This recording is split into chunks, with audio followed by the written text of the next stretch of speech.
Hi everyone, I'm Chris Brady and I am a neurodiversity consultant and the founder of LYV Educational Consulting. And much of what I've been doing over the last 17 years in the field of neurodiversity is helping schools, colleges, and universities to create programs that meet the needs of neurodivergent thinkers. And so now I'm doing it within companies.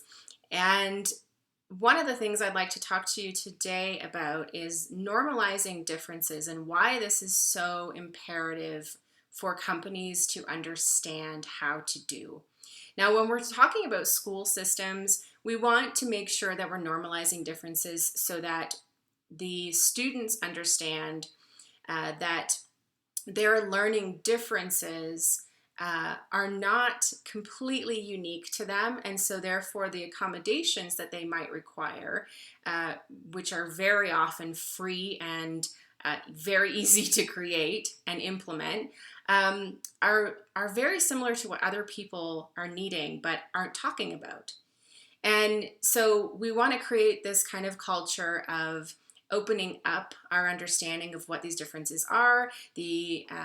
Normalizing it makes it more accessible to talk about and more comfortable to talk about so that they're not hiding where they're being challenged and they're able to learn better. And our workplaces are exactly the same. If you have employees who are hiding their differences because we've built these company cultures that are really based on sameness and hiring people who have the same personality, the same likes and dislikes, the same or similar, hobbies or productivity patterns and ways that they like to produce things, or even learning styles. And when we do this, we create this mentality of sameness in which people feel they need to maintain every day.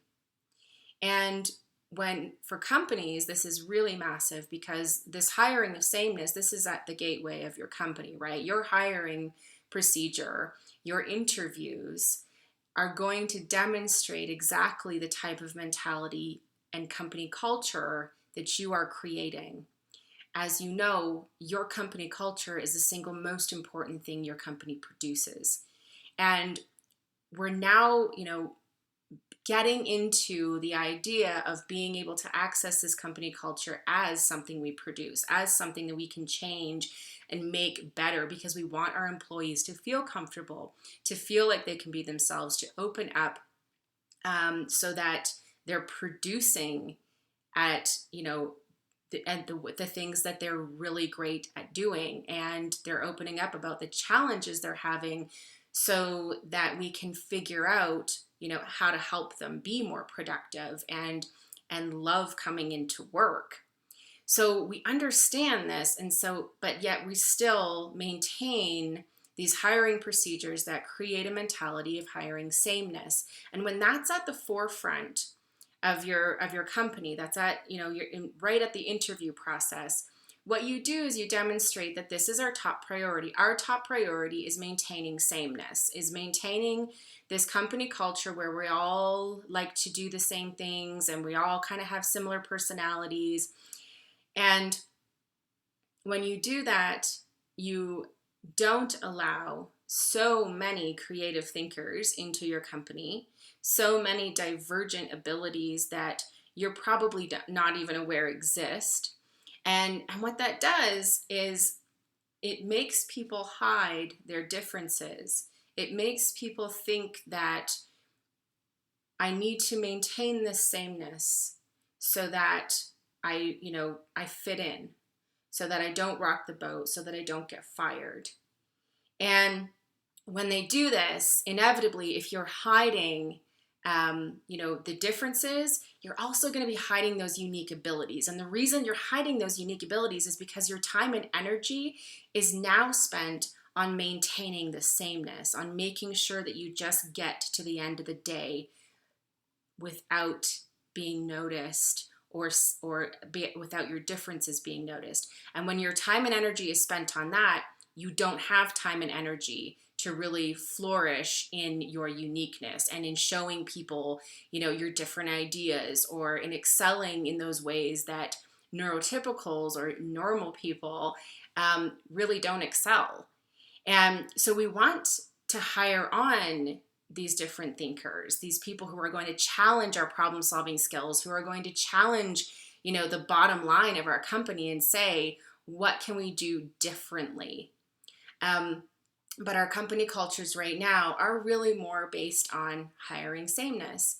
And so we want to make sure normalizing differences comes into the conversation. We want employees and management to have discussions about their differences, about the way that they learn and where they excel, some of the things that they struggle in, even if it's something as simple as saying, I don't have the best organizational skills, and these are some of the things that help me.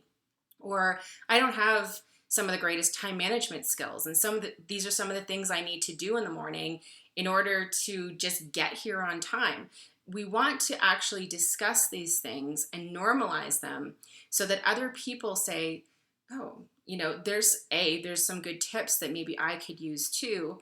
Or, you know what, these are some of my difficulties. Do you have any suggestions for that? And, is there any way that, I can maybe get some help with that so that I'm better able to spend my time and energy on this, because I know this is the project you really want from me, right? So normalizing differences is not about saying, that your needs are not unique to you or in any way, but it's about saying that we all have differences. It's about saying that neurodiversity is a fact. It's not just this theory we've come up with, and that when we take this on board, when we actually realize that we need the science behind how we're educating our employees, how we're training them, and how we're hiring them, that's when we start to see a difference in our company culture and in our bottom line. So again, this is Chris Brady. I hope you've learned something. And if you have any questions or comments, I would love to hear from you. And I hope you have a great day. Thanks so much for watching.